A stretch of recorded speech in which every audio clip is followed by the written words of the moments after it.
Earth has its purposes, and there are reasons for the difficulty with which we are forced to live in when we descend to Earth. Very important lessons to be learned through the dense atmosphere that we live in, that we now call a planet, a physical planet.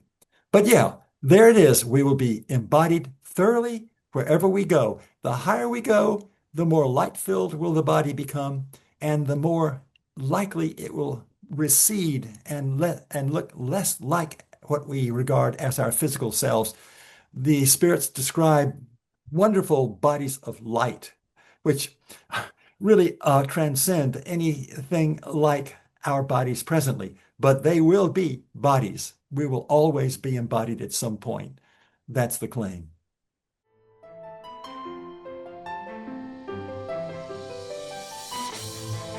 Welcome to Soul Explorers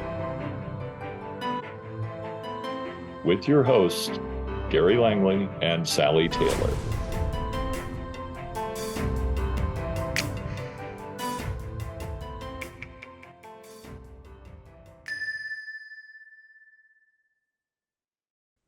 Welcome to Soul Explorers. Today, Sally and I are pleased to welcome Professor Emeritus of Religious Studies at California State University in Bakersfield, and author of many books on the afterlife. And we're going to be discussing several of those in an upcoming book. We have Stafford Betty with us. Stafford, welcome to the show. It's great to be here. I'm honored. You're an old friend, Gary, and it's good to be connecting with you again. It is indeed. Well, we're really thrilled to have you with us today and to talk to you and pick your brain a little bit, because we have a lot of people who talk about their personal spiritual experiences, but you are a researcher of this material, and you've written about it quite a lot. So if you don't mind, tell us a little bit of the story about how this became sort of your topic of choice and what drove you to understand it better. I am sure that it had something to do with the way I was trained as a child. I was brought up a Catholic, went to Catholic school, was taught by nuns exclusively. And I remember how they put a great emphasis in kind of scaring us into good behavior by describing purgatory and hell. And the afterlife became very vivid to me as a 10-year-old kid. And I worried about it. I was curious about it. I suppose I've been curious ever since. They certainly made it seem as if where we would end up was a lot longer than where we presently were. They talked about eternity, and it seemed to me that this is something I needed to find out more information about. Now, why I felt this way and other kids couldn't have cared less, I have no idea. That's rather mysterious to me as well. But I've been curious about the afterworld ever since. I'm far from a practicing Catholic at the moment. I think that Christianity has gotten a lot of things wrong about the nature of the afterworld. On the other hand, they got it right in one respect, and that is to say that it exists and that it has something to do with good behavior and bad behavior, with the law of karma, etc. And so there's a connection then between where I am now and where I started as a kid. I think that that's the best way to put it. And also, I think it has to do with basically, I'm a kind of a philosophical sort of person. I'm not just a religious studies person, but I am pretty good at philosophy. I've studied it. I've written about material that would be considered philosophical. So it just seems to me logical and rational to be curious about such a condition. We don't have many years left on the planet. What happens then? It seems to me logical to be curious about what's going to be taking up so much more of our time once we die. So I would maintain that it is far more than just the way I was brought into the world and taught as a child. It has to do with just smart philosophy, ordinary curiosity. And there are a lot of people who weren't brought up like me who are very curious about what happens after they die, and are concerned about it, even worried about, whether or not they're going to measure up. There are all kinds of reasons for being curious about the afterworld. One of the things about that too is once you get to the point where you recognize this actually exists, it's not a myth, it's not a story somebody told you, your whole life here changes. Yes, it really does. It should. And what drives me is to help people get serious about their world right here. Because from what I gather from spirits who describe the world where they live, the conditions that one finds oneself at death has a lot to do with the way one lives his or her life right now. So there's a connection between the way we live and the experience that we can expect when we die. No doubt about it in my mind. Now, Stafford, you've written many books. How many do you have under your belt at this point? Well, the new book will be the 18th, and all of my books have had something to do with religion, with these philosophical questions. 11 of the books have been novels or at least fiction, and the other seven have been works that would be considered to be more research based. Mhm. Yeah, that would be a good way to put it. The kind of thing that I might even write in order to secure my promotion as an academic. My first book, as a matter of fact, was a translation of a Sanskrit text from the 16th century. So I have that kind of background. But even your fiction works are based on the information you've ascertained from your afterlife research, right? Absolutely. I could never have written the kind of fiction that I've written on my own. It's heavily dependent on the kind of research that I've done. My excuse for doing it, as a matter of fact, was to try to bring my research to a different audience. Most people are not interested in research, but a lot of people would like to read novels. And so I've tried to serve up both types of edification and entertainment. Well, and you've got a background in literature too, if I'm not incorrect about that. Is that That's true? correct. Right. I One of your actually have a degrees was master's in literature. degree in English, and I had a double major as an undergraduate in math and English. Okay. You're a polymath is what you are. I um, really am kind of. You're right. I'm yeah. often curious about a lot of things in the world. That's true. Yeah. So let me ask you then. I think one of the things you're best known for, of course, is the information that you have gathered and garnered about the nature of the afterlife and what we Yeah. can expect when we get there. Let me Yes. ask you first Mm. about that. What were your sources, and Right. how did you sort of get them kind of veridical in nature enough to say this seems likely? Great questions. That's the logical place to start in our serious discussion. I sort of stumbled into this. I can't even remember what, what aroused my curiosity about what is known today as mediumship.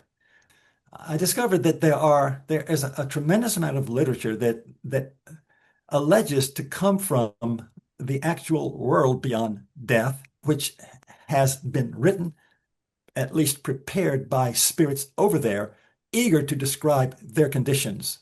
And the only way to do that is to work through legitimate mediums. Now, there are other ways to do it, I know now, but at that point, that was the only access I knew. There are legitimate mediums I discovered, people who are respected, scientific people, famous people, even way back in the 19th century, who maintained that they were capable of bringing to the world what spirits are telling them about the afterlife.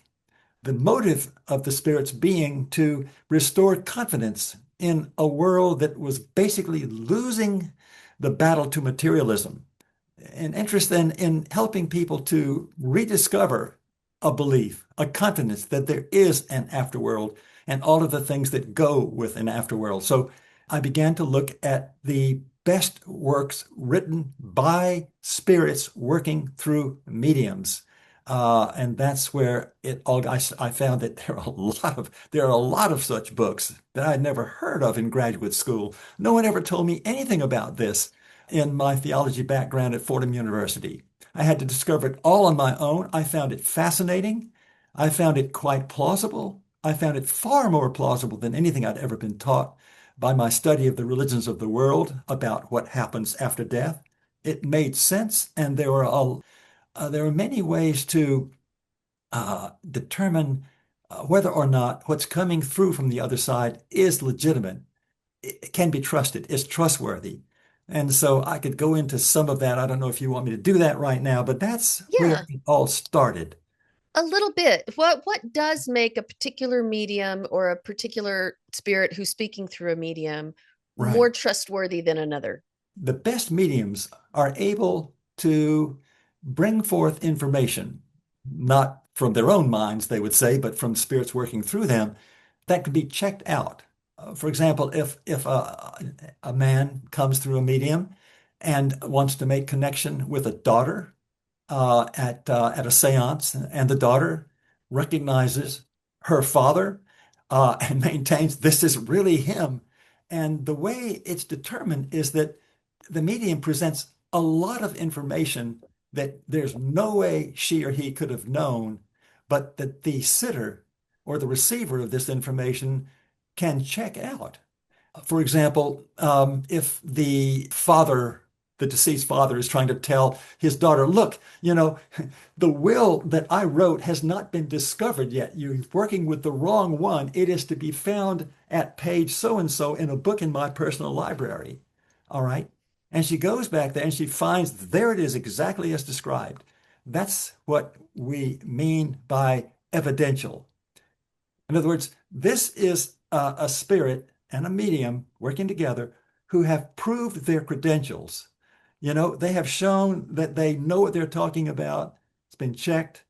And that's the kind of thing I'm looking for. In particular, it's called evidential. And if the assumption is if that such a spirit can prove her or his legitimacy in this way, then we have every reason to think that furthermore, they can be trusted when they describe the world in which they live. Okay. That's one of the ways. And there are other ways as well. For a medium, it's easy to check out that her handwriting, first of all, many of them get information through what is known as automatic writing. They are seated and they invite a spirit simply to take over their hand with a pen in hand, and it's written automatically by the spirit, not by the individual holding the pen. It's interesting. You can check out the handwriting compared to her own writing. Geraldine Cummins, for example, one of the most famous mediums in the history of mediumship, had 50 different spirits working through her over a lifetime of 40 years. And the handwriting in each of these instances is totally different and completely different from her own.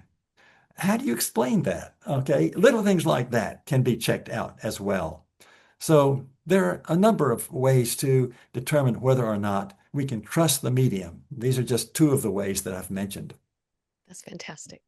Well, I also, having attended a couple of seances Mhm. with the medium David Thompson, Yeah, um, good.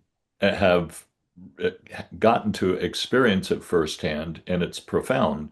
Yes, Um, it is. my favorite form Mhm. of mediumship is independent direct voice because the voice can Wow. move around Yeah. the room, and so you're actually hearing the voice of the spirit Mhm. as opposed to the medium channeling that information. So Exactly.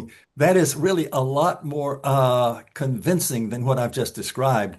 The reason I went into it in such depth here is that it is in this way that books actually come through mediums. You don't yes, typically get that at a seance, right. but there are certain spirits who want whole books to be written through their mediums, and they are written, and there are several hundred of them in the literature. And they are an incredibly interesting reading for me. But you're right, Gary. I'm glad you've had that experience. Direct voice is an amazingly strong and powerful convincer of And anyone seated at the table. oh yeah, and one of the best was Emily French. Okay. And if anyone had, for our audience, anyone that hasn't read the French Revelation, it's not about the French Revolution. It is about Emily French and her independent voice. Mhm. She was a frail old woman at the age when the lawyer Edward Randall, I believe was his name. I may have that wrong, so don't quote me.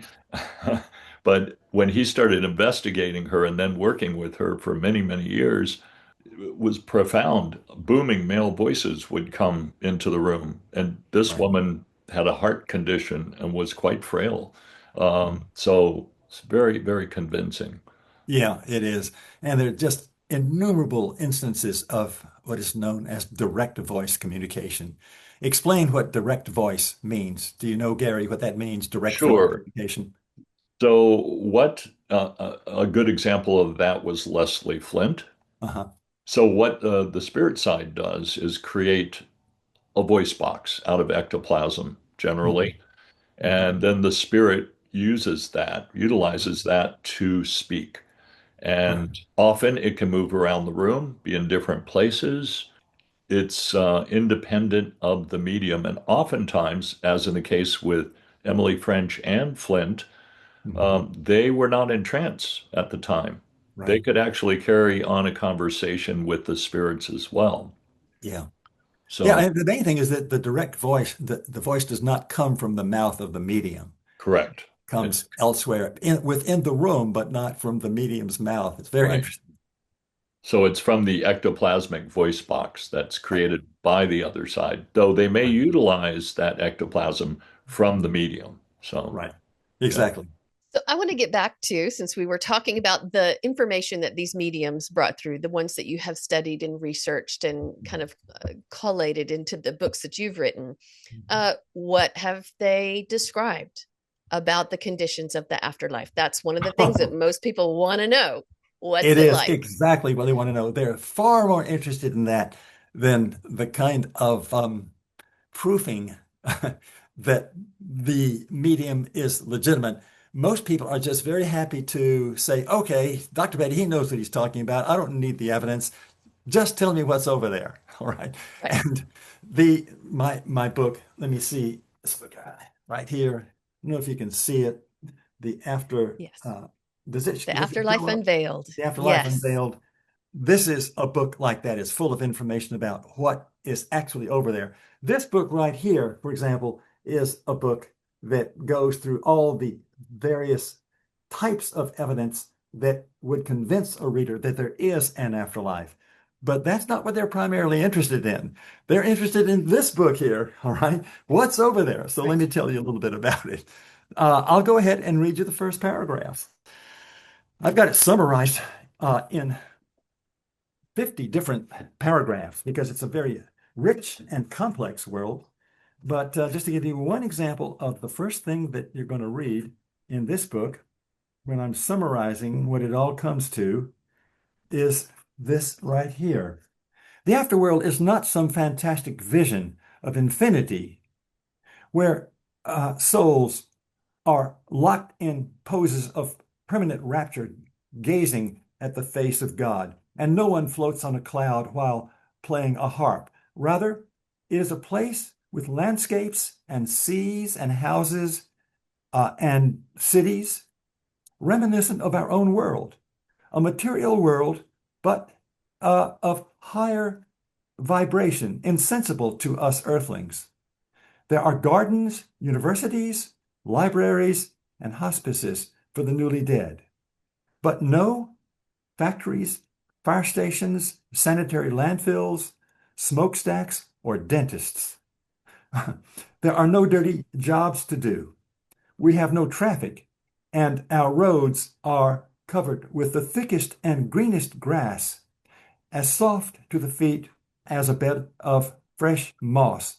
It is these that we walk on, says Monsignor Hugh Benson, one of the spirits speaking through a legitimate medium. And all accounts describe a world of exquisite natural beauty. So that's just the first of 50 paragraphs describing the world. That's that's the geography of the place. That sounds like someplace I'd like to be. It is. That And is we've all true. got perfect teeth. No That's dentists. right. Absolutely. That's one of the things that is that people find themselves looking good, looking typically maybe 30-ish, 40-ish. It's up to you. You can choose the way you want to look. But if you don't make a conscious choice, you'll just sort of unconsciously gravitate towards the way you look and remember yourself looking at your best. you'll be recognized by people over there. There'll be a kind of a signature, a psychic signature about who this guy is. Oh yeah, that's Stafford. There he is. That's Sally. So we'll be recognized over there. It sounds like you're describing what spiritualists call the Summerland, which is Yeah, sort of a middle plane on the other side. There are many, yeah. many. Exactly right. That's exactly right. It's the kind of place that most of us would find delightful. Now, Yeah. if you were an Inuit, you wouldn't be even aware that such a world existed for you. They would be looking for a kind of a beautiful snowscape. Or Right. if you were an African, you might be looking for something that was more heavily jungle-like. But for most of us, this world that I just described would be just about the way we would like things to look, though Mhm. perhaps with mountainous backgrounds and seas and lakes and a great deal more than just what I described. Much more kinds of beauty, different kinds of beauty, extraordinarily beautiful and interesting, and sometimes rather fantastic creations made by spirits over there. So it's a world that is malleable to thought. You don't have to have a hammer and nail to make a building. You have to think it, and it'll gradually form if there are enough people who are thinking it with you. It takes a certain amount of power to do that, but it is a world that is very malleable and responds to thinking and intending much more so than hammering and nailing. Sure. And seemingly solid for the people who live there Absolutely. as Every bit well. is solid and every bit is vivid. They would say, if anything, more vivid than anything we ever knew on Earth. So we would think of the world over there as being kind of fuzzy, but they think of our world as fuzzy. That's the way it looks to them because their world is keenly vivid to them. And again, if you are in the middle astral or higher astral, it's a beauty of intense light and shimmering beauty with all kinds of extraordinary designs available. Beautiful plants and trees. It's on and on do the descriptions go. It's truly a Summerland in its best sense, even better than that. But they're very different levels. There are higher levels and middle levels and lower levels, and then there are the so-called shadowlands, which are the subject of the new book that I'll be talking about in a moment. So let me ask you a little bit more then about what we can expect, even about our own sort of sense, because you talk about a body, a spiritual Mhm. body, or Right, another layer of body that right. we inhabit. I guess for the people who don't know that you even have any kind of body, think that you just become consciousness or something like No, that after you right. die. How are we meant to understand the fact that we continue to reside in bodies? Because that's just the way it is. If anything, the body that we have now is a kind of facsimile of the inner body, call it the astral body, that is, if anything, more intensely real than the body that we're somewhat cursed with when we come down to earth with all of its sickness and the promise of eventual death. There's not that kind of body that one lives in over there. Now, where is this body? It is within us right now. The so-called astral body is the inner envelope of the physical body that we are enjoying or suffering from right now. It is within us. And what happens when we die is that the inner body becomes the out body, the outer body. It becomes the natural housing of ourselves when we go into a world of higher vibration. We will never be bodiless. We will always have a kind of body that fits the kind of world that we live in. It's a matter of vibration. We are living in a world that is described as low vibration. The world we go into will be one of a higher vibration. Whatever exactly that means, it's hard to say, but it is a very real place, and we will be thoroughly embodied, and we will be living in a world that's very much like ours, though a great deal, if anything, more beautiful than ours. Our minds will be working far faster. We will feel things more intensely in the world that we enter at death. There will, of course, be no sickness. There will be no physical unpleasantness, no belly aches, nothing of the sort. it will be a place that will be easier to live in and easier to enjoy than down here on Earth. Earth has its purposes, and there are reasons for the difficulty with which we are forced to live in when we descend to Earth. Very important lessons to be learned through the dense atmosphere that we live in, that we now call a planet, a physical planet. But yeah, there it is. We will be embodied thoroughly wherever we go. The higher we go, the more light-filled will the body become, and the more likely it will recede and look less like what we regard as our physical selves. The spirits describe wonderful bodies of light, which really transcend anything like our bodies presently. But they will be bodies. We will always be embodied at some point. That's the claim. Hey, if these conversations resonate with you, please subscribe and hit the like button. It helps us reach more people exploring their spiritual paths. And drop a comment below. We want to hear about your experiences and what topics you'd like us to dive into next. Thanks for exploring with us. Now back to the show. Obviously, you're speaking about moving up and how the bodies change as we shift up in vibration. Right, But that's your right. current book is about lower vibrational geographies, if you want to call Yeah, it that. So yeah. tell us a little bit about this new book, the title, how soon it's coming out, and what the location that's being described in this story.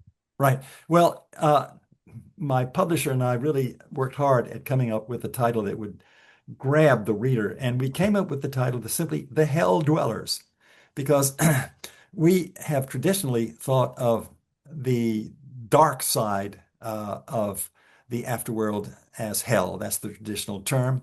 What it's really like is quite distant from what you find described in the Bible in various places, or the Quran, or any other place. It's a world that is consistently described as somewhat overcast. It doesn't have the bright sunlight that higher worlds have. And it's a place where souls go who have made serious mistakes in their life. They find themselves gravitating to a realm which contains people very much like them, who welcome them in their own way and are very happy to, you might say, entrap them into the kind of unhappiness that they themselves are cursed with. And it is a kind of a hell in a way, but it varies from unpleasantness to horrificness. It depends on exactly how serious the mistakes you've made are. For example, a woman who, or a man who has succumbed to drink and has died, an unreconstructed alcoholic, perhaps died even from having taken a lethal dose of gin. That person is not going to gravitate in the direction of one of the higher astral realms. That person will just naturally gravitate to a place where addictive personalities reside, and will just be confronted with who they are. You're confronted with the mistakes that you've made, and you don't get a lot of help, if any at all, from your fellow residents. If anything, they want to keep you there because there are people, there are angelic beings who are constantly coming down from the realms of light, trying to help their loved ones who they've lost to the dark side out of this predicament. There are two types of dark spirits. They're demons who really are out to trap you and catch you, and in fact uh, catch us while we are on the earth plane, and well, possess us, or at least attach themselves to us in the hope that they can bring us, when we die, into their world. That's the kind of malevolence that they're capable of. There are others, though, that are much less harmful, don't really intend any harm at all. They're just earthbound souls. They hate the world that they find themselves in, and they would prefer to come down into our world as a ghost, unseen and unequipped to deal with it. After all, they're not in a physical body, but at least it's preferable than to live in the dark realm where they found themselves when they die. So this world that we live in is filled with these roaming spirits who they're not interested in harming us. They just want to, if, for example, we're drinkers and they were drinkers and they went into the next world as an unreconstructed alcoholic, what are they attracted to? They are attracted to booze. They are attracted to people on earth who drink. And so they hang around people who drink and they even possess them sometimes. So they can work real mischief, not because they intend to, it's just because they want to escape into a condition that is preferable to where they are if they are lodged back in their dark realm. So they'd rather just roam Earth as a ghost. And you find ghost literature in all civilizations. You know, I was, as I'm probably, I suspect you were when you were growing up, ghosts aren't real. You know, those are interesting stories, but they're not, oh, yes, they are real. And if you don't believe them, it's because you haven't studied the literature. I wanted to add one thing for our viewers. Mhm. These lower, darker realms, Right, unlike the stories we read in historical Christianity, we're right. not stuck there. No, you're We not. have And I'm the glad you, ability to right. rise above that. Let me point this out. There is no God who is sitting at a throne who is assigning you to this realm. This is a place that you naturally gravitate to. If there is anything like a God of love, which I trust there is, this God would would want nothing more than to rid this realm absolutely of every last dark inhabitant. God is not in the business of assigning souls anywhere. Right, There's no one else who is assigning you there. You just naturally gravitate because of who you are and and the habits that you've developed over the lifetime correct, into the kind of realm where you find yourself. Thank you for right. bringing that up, Gary. No, there's no reason that you have to fear God or fear, Jesus at his right hand with a scepter in hand saying, "You go there, buddy." Nothing Yeah, like that. and you don't have to stay there. You And can you don't have to always stay improve. there. Yeah, Exactly right. And that's why I myself am really attracted to the idea of helping people out. I've always had that sense. And when I'm over there, presuming that I go into one of the light-filled worlds, I'll be very interested in going down into the darker realms to rescue one or two of my friends whom I suspect may be there. And there is all kinds of literature. That's one of the main assignments or jobs that people have over there to go and try to rescue these souls who need help and are not getting any help from people, from more senior members of that realm. And so there's a real effort to bring souls out into the realms of light. And there is quite a bit of success. There's also a lot of failure because these souls dark souls are really not ready for the realms of light. They wouldn't even know how to be happy there. They would right. feel surrounded by people who were so much better than them. They would flee it. But it takes work to bring them For- out. And there is all kinds of literature that attests that this is one of the main jobs that you will be doing because we will be given jobs. And there are tons of different kinds of jobs, literally thousands upon thousands of different kinds of uh, Assignments. assignments, that's right, of Yeah. assignments. So we will not be in the world of light. It's not a place where you just sort of sit back and do nothing and cruise. Not at all. There's a great deal more that's expected of you, and the more evolved you are, the more you will enjoy doing those jobs and And carrying through with those assignments. But it's I a would world that is very challenging indeed, and can be a great deal of fun. I would mention also Francis Banks in the book Oh, Testimony of Light talks yeah, about going to those lower realms to that's rescue, right. um, It's a accompanied great by, book, by the way. oh, it's one of my favorites. Yep. And I believe Monsignor Hugh Benson also speaks of it in Oh, yeah. Life in the World Unseen. So, Absolutely, he does indeed. So it's extremely common. So many of the best books almost all of them, as a matter of fact, talk about souls in the dark places, and that there are sometimes referred to missionary spirits who go down there to try to bring them out. Right. Not an easy job, by the way, and it's not pleasant work. Not at No, all. it's not a pleasant place to be. It is not a pleasant place to be. That is correct.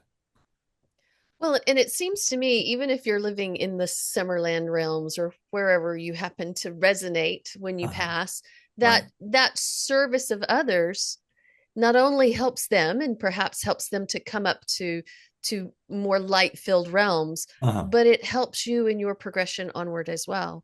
It seems that Absolutely. expansion is Yeah. endless. Sally, that's exactly right. It's a win-win situation. You actually sometimes succeed in bringing loved ones or just anybody whom you recognize as needing help and asking for help. You bring them out, but you also, in the process, because this is work. It's work that needs to be done, and it is service.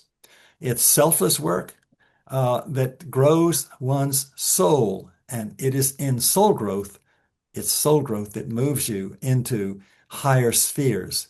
And how many of those spheres await us? We have no idea, but there is no end to them. That's the impression that I get. And certainly it's my intention, at least I hope it will be my intention once I get there, to want to move on. You have to want to move on, of course, to do the work necessary.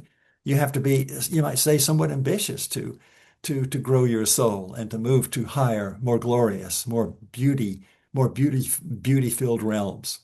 I think the lesson to us is to begin to grow our Yeah, soul here while we're yeah, here. Be it of is. service, That's be exactly right, kind. Gary. This is what Um, we should be doing. We should be people who really delight in service. There's so many ways to serve, little ways. Just being Little good to ways. your wife or husband is a kind of service. A Um, smile to the clerk in the store holding the Absolutely. door These open for things. somebody. Right. Yeah. If all of this is important to do. So, we should try to make ourselves as saintly as possible. That's really hard work for somebody like me. But anyway, you know, we work at it. And what I do really, the only thing I can claim any fame for, I do, and I recommend this work for old people. I go into a local second and third grade classroom 3 days out of the week and just teach reading to kids who just aren't ready to move to the next grade level. And for me, this is easy work because I enjoy teaching. This would not be the kind of thing that most people should even think about doing because they're not natural teachers. They wouldn't be good at it. But find something that you're really good at and become a servant to those you can help in whatever way. Uh, And that's kind of the way it works on the other side of life yep, is that you're not going to be forced to do something you don't like. You get to right. choose how You do you'd get to like to choose. serve. But Exactly right. I would really urge start that process while you're here. I would too. I totally agree. It's interesting. I mean, there you can be a scientist over there. There's just no end to the work that you can do over there. So whatever your job is here, just do it well. If only you do your job well, that you're paid for it, that's worth something because it takes energy Yes, and effort to do any job well, whether you're paid for it or not. I yes, will say this, though, that once you're over on the other side, you're not going to make a salary. So right. you And have you to don't have, need money. that's right. You have to have a different kind of motivation. Yeah, And the motivation is, I think, basically, I simply want to be a better person. I want right. to grow. I don't want to stay here at this level for the rest of my life. And I don't want to reincarnate either. Yeah. I want to move up rather than down. I don't want to have to repeat the grade. I may have to. And my guess is that all of us here today are people who had to repeat the grade. I'm Oh, yeah. not sure that that's correct. It may be that some of us are first timers.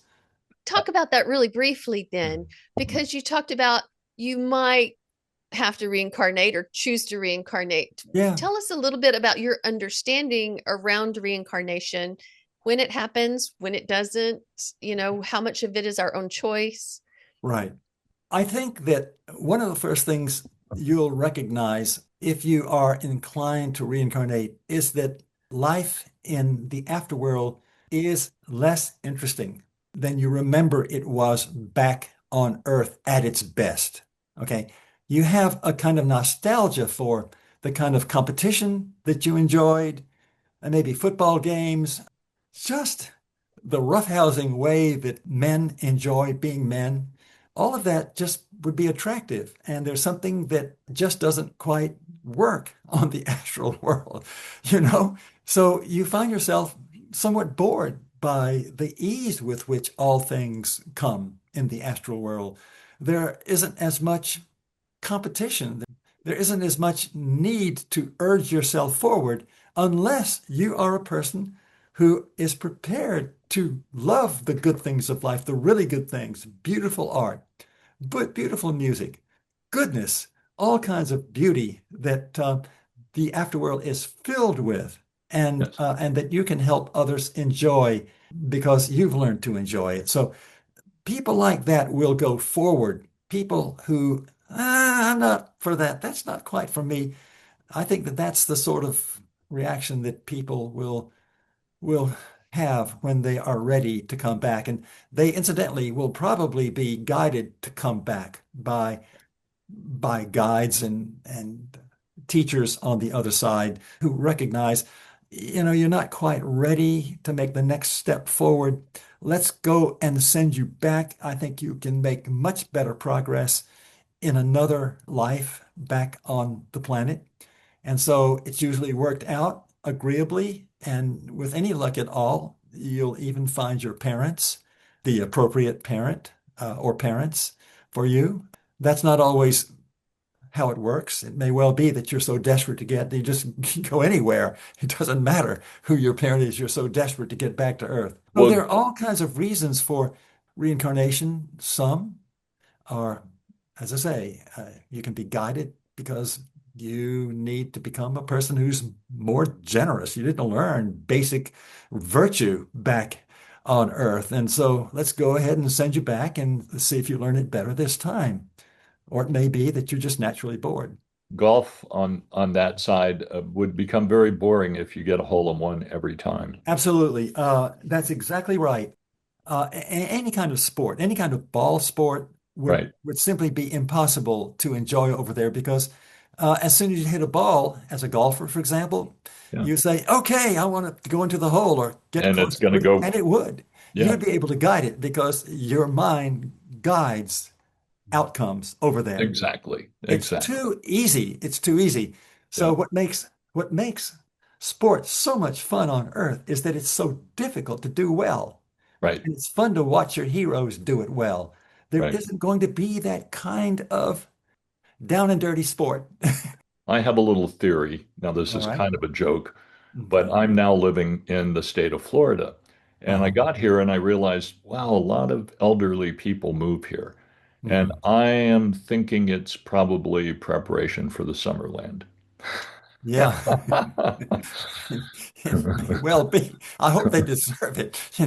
I hope they're not just lazy people who have Yeah. enough money not to ever do anything except, feed their own desires for pleasure. Well, Uh, that's my little bit of humor. So, oh, I got it right. Because I think there are a lot of people like what I just described who yeah. are really not ready to go anywhere that's particularly admirable. We'll Yes. see. So, what have you noticed about people who say don't even want to look at this information? Do you find that there's just certain people who are always going to gravitate towards it, and there are others for whatever reason they just don't need to know, don't want to know? Right. You've taught a lot of students and you've Right. given them a lot of this material. Yeah. How has it impacted them? Yeah, well, a lot of them have been profoundly impacted because they've become excited as young people in the way that I was excited when I was a young person. They say, wow, I never thought about this before. Maybe there really is an afterworld. And it's intriguing. And I think that it will be something that they put on the back shelf of their mind. And when they get to be in their 50s and 60s, they will recall that early curiosity and want to look into it more profoundly. Yeah, and there are others, and I have one of my best friends. He's 94. He's an ardent materialist. He thinks that everything I do is just rubbish, that there is nothing to it. Now, he's not read anything, all right? He knows nothing about it, but he knows that it's just nonsense. And so he tells me that. And Right. so, and what Well, makes a person like that? I'll tell you what made him like this. It was an early experience with Christianity, with a kind of fundamentalist Christianity when he was in his 20s, early 20s. And he really got hooked and he gave up legitimate pleasures. He became suspicious of dancing, for example, and all kinds of things that he later recognized, ooh, as he put it, was ridiculous. Why would any Christian encourage you to give up legitimate happiness? All right. Yeah. And so he just decided that all Christianity, and indeed all religion was total nonsense. And I have given him many, many chances. Please, David, Yeah. read this book. He won't touch it. So, yeah. is he a good soul? He's a Well, good I'm soul. He's a good atheist, okay? yes. And a good atheist, Exactly. Well, and they end up in the place where they still resonate because they were good people, yeah, right? that's right. It's uh, it's not your beliefs that are going to carry you into the realms of light. They may help, and I think religion and church going often helps a person remind himself of virtuous living, of the importance of virtuous living, of unselfishness.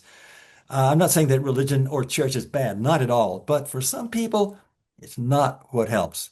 Yeah. And for him, it actually was just the opposite. It didn't work well at all. yeah. Sally, what was your question again, Allie? Oh, well, nothing. I was just going to say I'm married to a part-time nihilist materialist, but he's Okay. married to me, so he sees too much and he hears too much. And so he knows there's more, but he doesn't often like to talk about it. Right.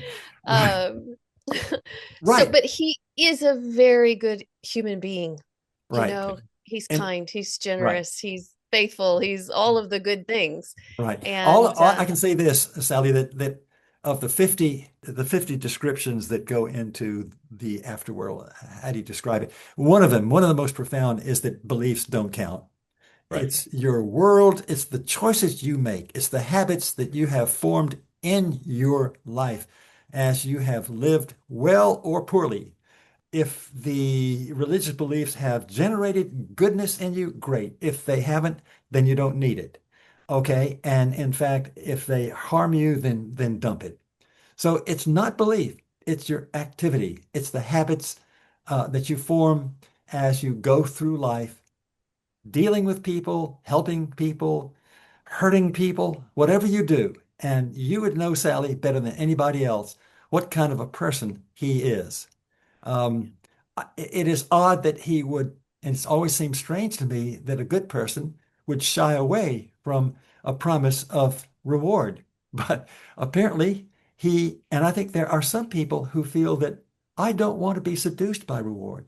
I want to be seduced only by my knowledge of what's right. And I'm going to do it regardless of the reward or punishment.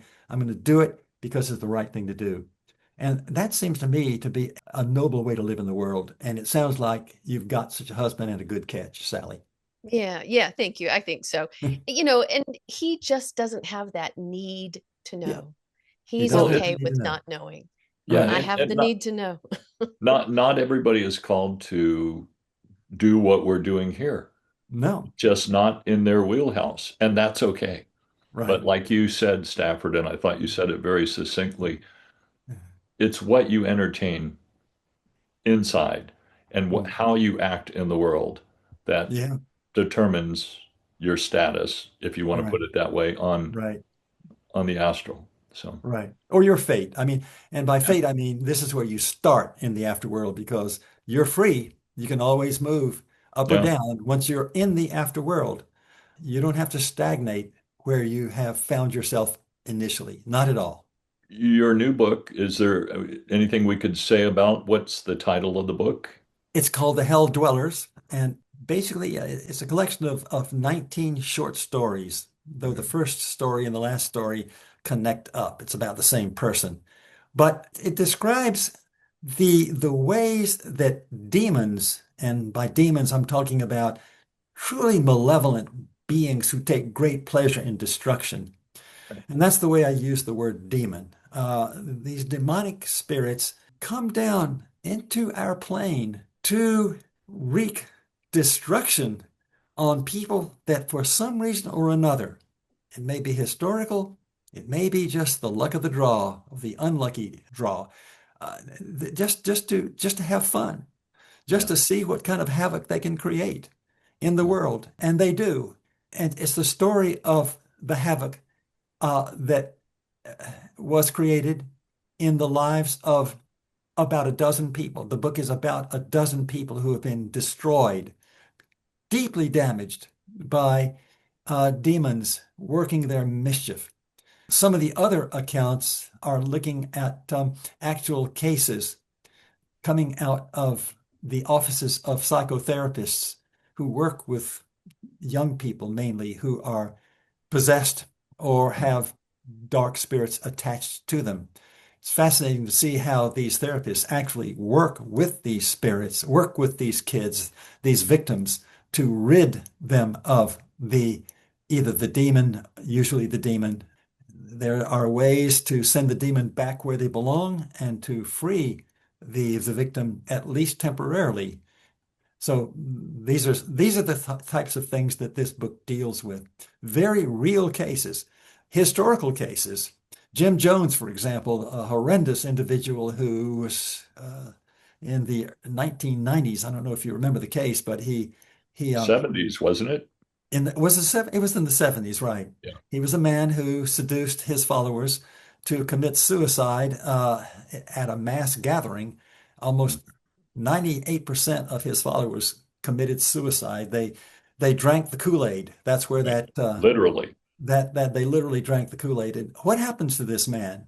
So I tell the story of who he was, how he came to be who he was, and what happened to him after he died.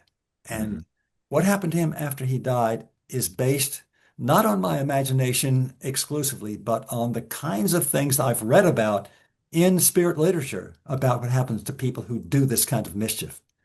So it's a combination of imagination plus research. That said, let's all hope that we work on ourselves in this life and don't end up Right. under those kinds of circumstances. Exactly right. Let me ask you, though, something really quickly, because you did mention that a lot of times these individuals are people who do end up under psychiatric care. Yeah. Are there, I don't know the best way to verbalize it, Uh-huh. are there mental health concerns that kind of put people at greater risk? Are they more of a spiritual concern? Are they a lack Yeah. of boundaries? What kind of Uh-huh. thing makes somebody a victim of that sort of Yeah. activity? Now, let's take a schizophrenic, for example. I feel, and I'm not alone at all in this, my colleagues, many of them feel that schizophrenia is completely misunderstood by the profession. It has nothing to do with some kind of, how do they put it, something wrong with the brain. It has something to do, the voices that one hears that are destructive, that encourage a victim to commit suicide or to think of themselves as just a piece of crap with no future, unlovely, unliked, all of the horrible things that schizophrenics often hear from the voices that are internal, not external, but internal. They hear these voices from in the interior of their own minds telling them that they are worthless and they just ought to just check out of the world and come home because, maybe there's somebody who's waiting for you. A tremendous amount of mischief done by spirits and misunderstood by the world of medicine as voices that have been generated by the victim himself. For reasons of self-hatred or trauma or whatever, these are people who hear these voices within their own heads, and psychiatry is convinced that they are produced by the victim himself. Right. People like me who have studied otherwise know that this is never the case. These horrible counsels are coming from spirits, from demonic spirits who are trying to destroy the individual and take them into the realm where they are. This is an appalling part of our planet, that this sort of thing actually happens here. Yeah. And I know in a lot of cultures, especially shamanistic cultures, So they they recognize recognize what's those going on. individuals in other cultures as being mediums, basically, as needing assistance to set boundaries, to That is yeah, true. to, That to is be true, able to Sally. serve their community in other People spiritual ways. people like this who have this ability have schizophrenics in the way that I just described it have an ability, a potential tremendous ability to be a shaman. They simply have been cut short by the dark parts of the world so that their potential gift cannot be shared to bring people into the light. But you're quite right. It is a dangerous gift. It can be misled.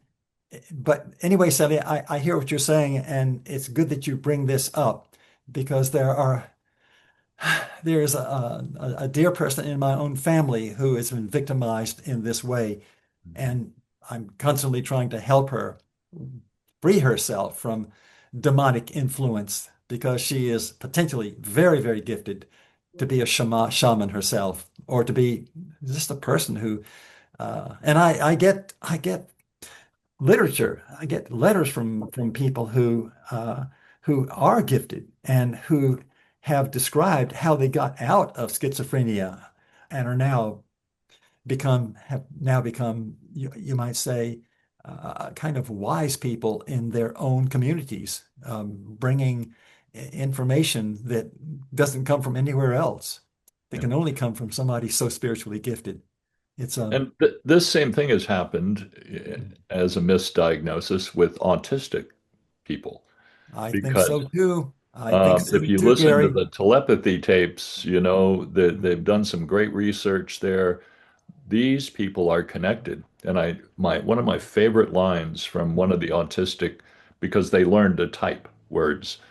One of the autistic young persons said, "What we are, Mm. you are becoming." That doesn't Uh, mean we're becoming autistic. It means right. they're totally connected with Uh, the other side, with this yeah. side. Yeah. Um, Yeah.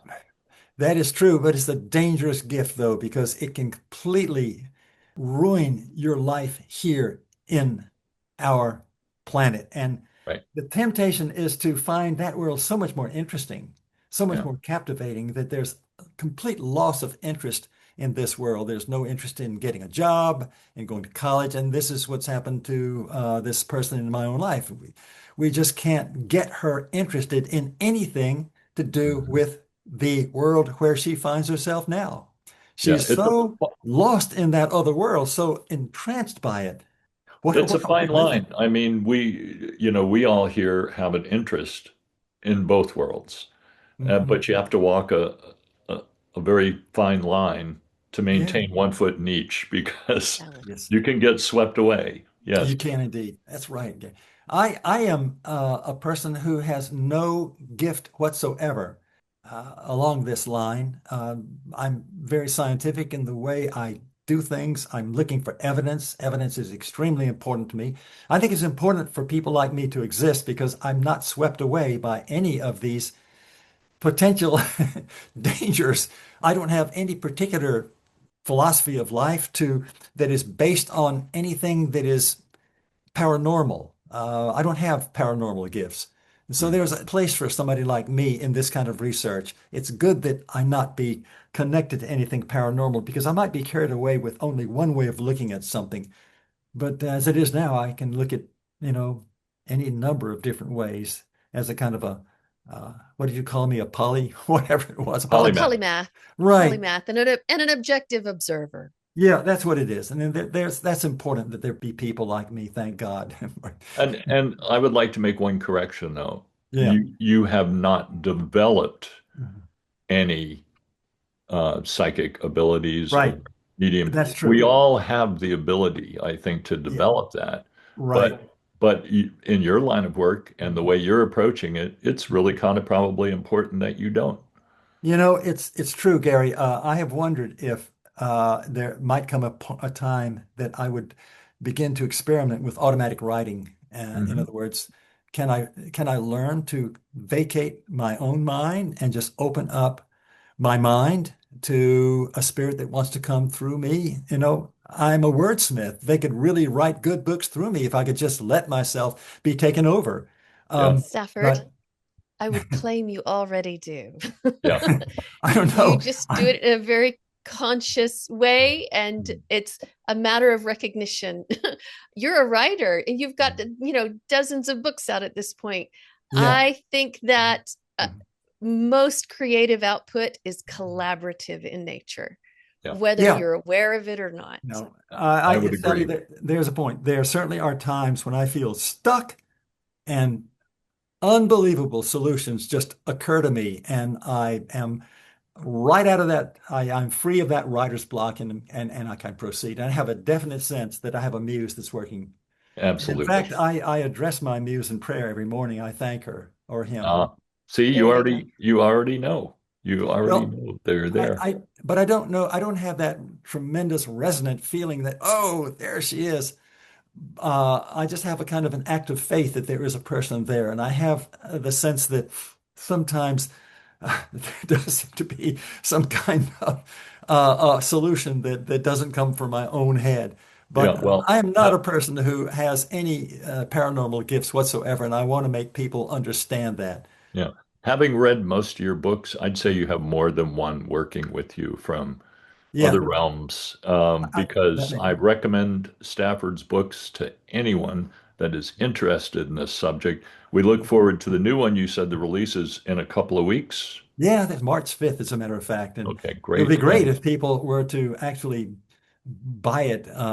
What do they call it? Pre-order it. It's oh, available $6.99. It's not oh, very expensive. Oh, So that's a bargain. that's a it bargain is a these bargain. days. I quite agree. I never Yeah, make much money from these books, I must say.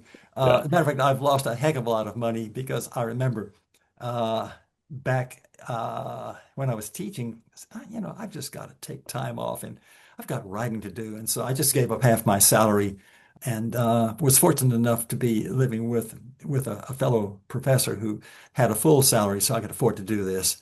And that enabled me to write these books. And I must say that I haven't recouped all of the losses that I lost from that decision. But that's good. I wouldn't do it any other way. You provided tremendous gifts to the world. So, Oh, thanks. Stafford, thank you so much for being with us today. This has been a delightful conversation. And Thank you very much, both Sally we Yes, and Gary. It's been great working with you. Thank you so much. we would love to have you back again sometime in the future. So hopefully we can make that happen. So, Hopefully, I'll live that long, Gary. well, you will. You will. You will, my friend. Right. Thank Good. you. right. You bet. Bye-bye. Bye-bye. If you enjoyed this content, please hit like, subscribe, and ring the bell for notifications.